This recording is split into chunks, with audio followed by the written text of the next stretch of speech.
Hello, everyone, and welcome to All Things Politics. I'm your host, Bub. Let's get to it.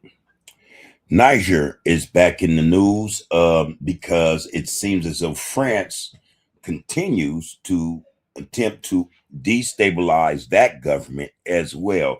We did a piece the other day regarding France meddling in Mali's politics as well as Burkina Faso. France was um, France colonized both those countries as well as Niger and many others in the Sahel. So since Niger's coup or overthrow of the puppet regime put in place by France, France has refused to leave Niger, Mali, and Burkina Faso alone. It is trying its hardest to destabilize those three countries, especially the AES, through the use of terrorist organizations. Um, Such hypocrisy. France went there, well, since gaining its independence from France, maybe 60 years ago. France has still had a stronghold on those areas, Niger included, or Niger specifically, because this is who we're discussing right now. Um, since I think it was 2023, the coup took place, and Chiani, General Chiani, who is now Niger's president, uh, has ran the place actually better than anyone thought he could. That being a problem with France because France expected or suspected that they wouldn't get far. It's been 3 years now, and Tiziani has done an superb job. And that is without consider the help of the IMF, the International Monetary Fund, as well as the World Bank, as well as the EU, the European Union, France, United States, and other European countries who try to persuade or dissuade Tetiani from going about reconstruction or bringing infrastructure to the country in Niger without their assistance and dollars. So to France, that's a slap in the face because in France's mind, Niger still belongs to them.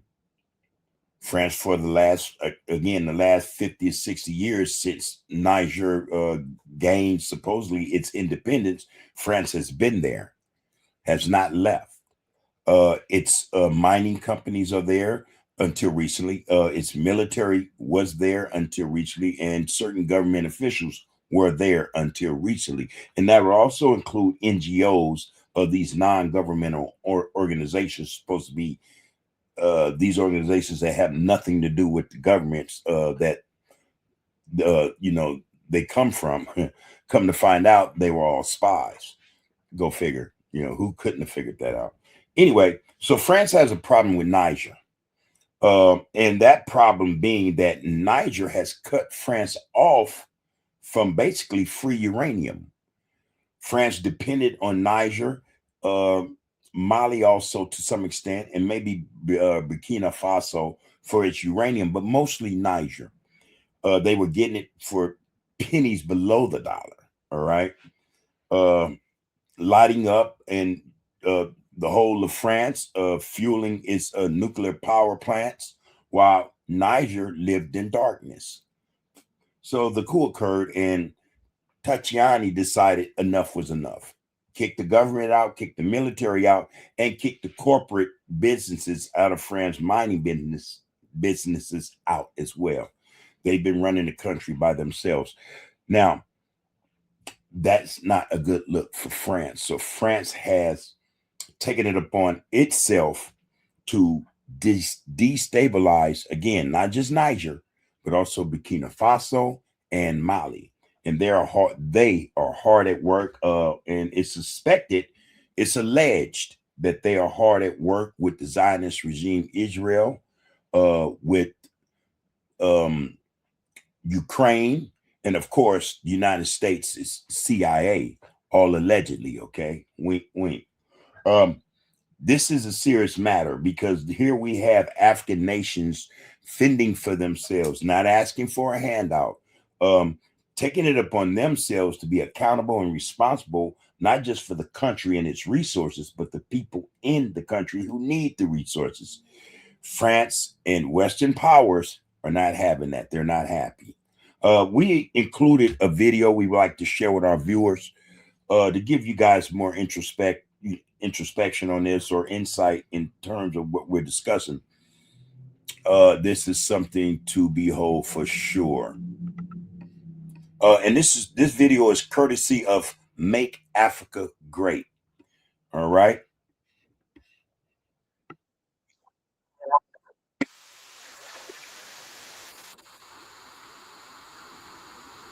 President Patrice Talon of Benin, and President Alassane Ouattara of the Ivory Coast. We have spent enough time listening to them back in the city of Bouaï. However, the time has finally come for the tables to turn, and now they must get ready to listen to us, I swear it. Africa has been attacked before, but this time, Africa is answering back. Not with silence, not with apologies, not with submission, but with a roar. Tonight, the world is shaken as Abdourahmane Tiani, president of Niger, points a direct finger at France and its regional allies. Benin and Ivory Coast accusing them of a coordinated assault on Niger's most strategic gateway, Diori Hamani International Airport. And for the first time in modern African history, foreign aggression meets African resistance, backed, defended, and reinforced. This is not just a military story. This is a sovereignty story. So just for a little more reference or context into the story, again, Niger's airport, this airport was an international airport where they kept some of their military jets and helicopters. It was attacked by so-called terrorists, ISIS to be exact, allegedly. But the backing of these terrorists came from France. Again, this was a nation that was in the Sahel, Mali, Niger, Burkina Faso, professing to be fighting terrorism so that those companies could develop. Come to find out, allegedly, they were supporting the terrorists to keep those countries destabilized, even as or while they had military personnel on the ground in those three countries. So the allegation is that France has decided to almost just out front, just blatantly help terrorists to overthrow, create, or orchestrate another coup in Niger. If not that, to at the very least keep the country destabilized where it cannot progress because it's always fighting terrorists or Western countries that are trying to stop it from being sovereign, you know. Anyway, again, that occurred. The airport was attacked, and General Tetiani straight out said France did this with the help of Benin and the Ivory Coast. Now, here's something that strikes me, and I think it should be mentioned or discussed, you know, just a little bit. Why is Benin and the Ivory Coast, other African countries, assisting France to overthrow a black government, an African government that is doing very well for its people for the first time in decades? Why is this possible? How is this possible? You know, makes no sense. This is a Pan-African awakening. According to Niger's military leadership, an external plot targeted the Diori Hamani airbase, the strategic heart of Niger's air defense and national security. This was not random. This was not accidental. This was calculated. President Tiani revealed that the threat involved foreign-backed forces operating through regional corridors, attempting to destabilize Niger from the shadows. And suddenly, the question Africa has whispered for decades became loud. Why is it always African sovereignty that triggers foreign panic? Because Niger made a decision to expel French troops, a decision to reject Western security control, a decision to say, our soil is not your chessboard. And that is what created the panic not just in France. Let's be mindful of who else plays a role or would like to play a role in that region where the majority of the world's resources lay or lie. Um, Again, they have all kind of operatives in their country that are trying to, if not orchestrate coups, at the very least, again, to just destabilize them. One of the things is also, and this is a play that France would like to utilize if possible or give an opportunity, and that is to create a situation in Niger, Mali, or either or Burkina Faso to where the destabilization is such it is at such a rate or capacity to where it could spiral out of control into civil wars or whatever. It would give them an excuse to re-enter the country militarily, and after the military comes in and squashes whatever disruptive activities are going on, then comes the government, and then comes the mining companies right back in. So this is why we see what we're seeing, or why this is going on at the behest of France. France is trying to recoup or recover what they think is rightfully theirs. And those are the minerals or the natural resources in the Sahel, Mali, Niger, and Burkina Faso. And that decision came with consequences. President Tiani did not speak like a man begging for peace.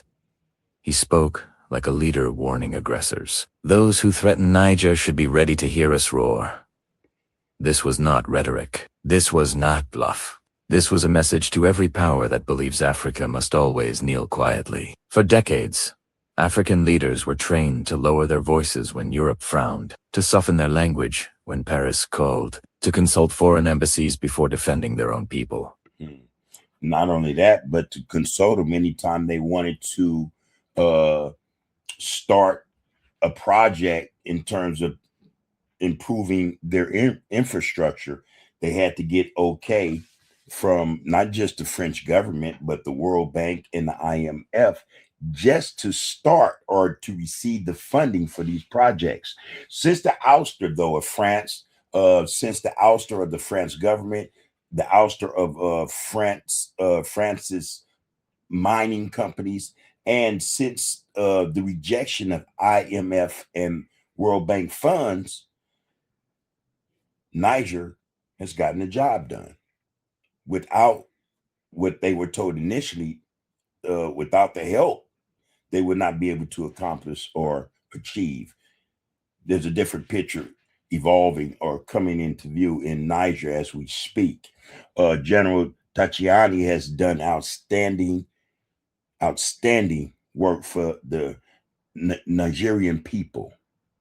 All right, Niger, its resources, for one, is what's sought after more than anything else, not the people. It's its resources, which are uranium, oil, gold, and lithium. All four are sought after and very much needed in all Western societies or world powers. Uranium for the power plants, oil, we know, for the automobiles and anything else. Gold is always a commodity. They use gold now in technology, don't just wear it anymore.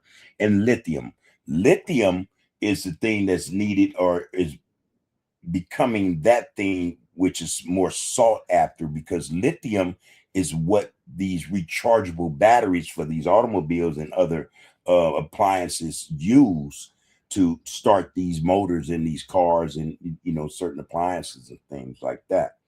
So the lithium is a major player in terms of world resources now. Got to have lithium just as much as you need uranium to power the power plants. You need lithium to power the electric cars.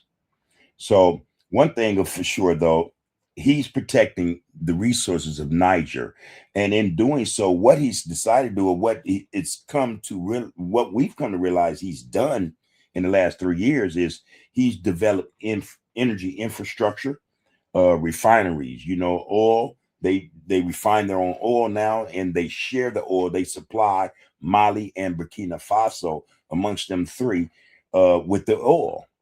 This is something they've learned to do, which is to work together. You have to give them credit for that. Mineral processing, now they have their own nationalized mining companies. This is another thing that France and the IMF, World Bank, United States, and others had told them they would not be able to do without the help of the European or the Zionist regime. They've been proven wrong on that score. Roads and water infrastructure. They now have highways, paved highways. I mean, hundreds of kilometers long. Something else they were told they would not be able to do without the expertise of the Western powers or those companies backed by the countries they are in. Road and water infrastructure, that, they blew the lid off that, so now the people, they save time and money. They have a way to go. There's paved roads now. It's a good thing. Agriculture investment. It's another thing. So now the three countries in the Sahel, the AES countries, Niger, Mali, and Burkina Faso, they all produce their own agriculture now.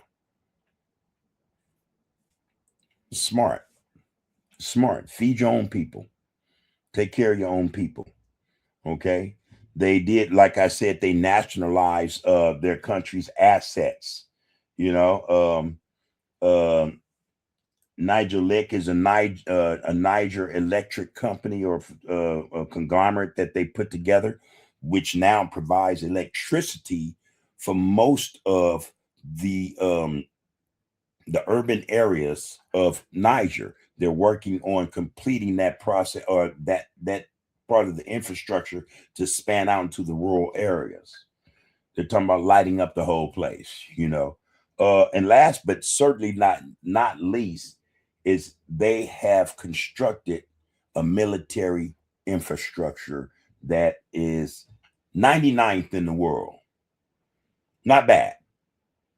Not bad for a country that's coming into its own just now, realizing and understanding what sovereignty is, along with independence. They have been able to do things their way, and they are gaining a lot of leeway. They're gaining a lot of ground in terms of accomplishing those goals, I think, that they set out to accomplish. So again, they have the military infrastructure. They have the nationalization of the country's assets. That would be the uranium mines, the gold mines, the oil fields, things of that nature. They have agriculture investments, road and water infrastructure, mineral processing. Again, we talked about that. And also energy infrastructure. These are the accomplishments of a guy in Africa who was told 3 years ago he would not be able to accomplish. It was beyond, the assessment was, it was beyond his knowledge, skill, or understanding or ability. He's proven all of the Western countries, all of Europe, who said otherwise. So we want to salute him, give him his medals. Great job. That goes out to General Tetiani of Niger. He's doing a great job, fantastic job. You can't say enough about the guy. We're going to give you a couple more minutes of this video just to, help you understand what they are really up against. You might trying to explain it leaves a lot to be desired. So let's get back to this video. But Niger chose a different path, and the world noticed. Reports now confirm that Russia assisted Niger's forces in defending the airbase. Let us be clear. This is not about replacing one master with another. This is about choice. And that's what the United States and France say to all three of the Sahel states. Oh, well, you kicked out us, the so-called colonists, but you bring in another European. And but they failed to realize that wasn't the case. Everything or any assistance from, for instance, Russia, China even, or Turkey, it's all paid for. There was nothing free. There weren't any loans. Some agreements were worked out in in terms of, or it could be looked at like a bartering system, quid pro quo, something like that. But nothing was free, nothing was handed out, and there are no astronomical loans and interest attached to them loans. So they've done an excellent job. First time Niger chose its security partners instead of having them imposed. For the first time, an African state said, "We decide who stands on our land." Ain't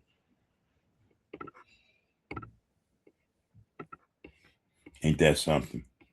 Okay, we're going to end that clip right there. Again, that's courtesy of Make Africa Great. We appreciate that clip very much.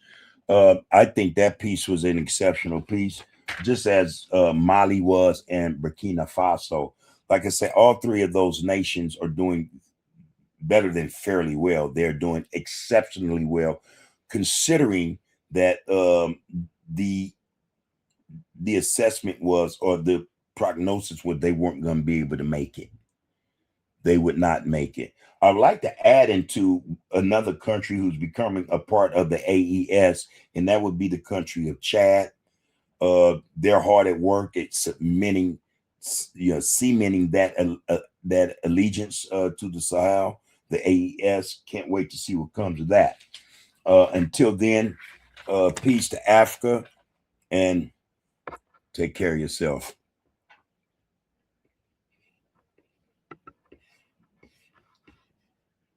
This is All Things Politics.